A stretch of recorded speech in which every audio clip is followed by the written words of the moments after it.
Today, inshallah ta'ala, we're going to discuss two solutions or two things that if you could master them, inshallah, very well, you will be able to break free from pornography addiction. They are identifying your sexual triggers. What are these things that attract you and bring you back to that cycle of addiction, going back again and again to these filthy websites? What are these triggers? What are these cues that reminds you of the action? This is number one. Number two is lowering your gaze to look at that which is lawful and pleasing to Allah subhanahu wa ta'ala. As of the sexual triggers, there are so many. We have actually sexual triggers and we have non-sexual triggers. Both of them leads to the same thing, pornography. The sexual triggers are obvious. Things that you watch on a scene in a movie that attract your sexual desire and so on. Songs here, MTV songs, YouTube, suggestive links and so on, all of which lead you to the same end result, watching pornography. The non-sexual triggers is boredom, loneliness, isolation. You're always alone, you have nothing to do, you're not productive. All these again leads you to the same destination, pornography. How about lowering your gaze? Lowering your gaze is the ultimate solution for breaking free from porn addiction.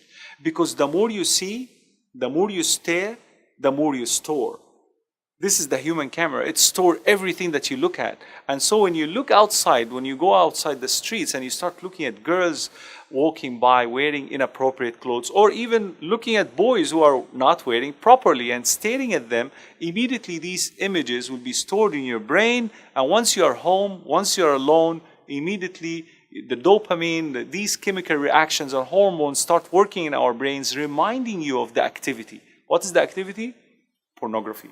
That's why Allah subhanahu wa ta'ala said in the Quran, in a form of command, telling the Prophet sallallahu alayhi wa sallam, قُلْ لِلْمُؤْمِنِينَ يَغُضُّوا مِنْ أَبْصَارِهِمْ. Tell the believing men to lower their gaze whenever they see something haram, whenever they see something shameful, to look elsewhere. And the same command is given to the believing woman. قُلْ لِلْمُؤْمِنَاتِ يَغْضُضْنَ مِنْ أَبْصَارِهِنْ.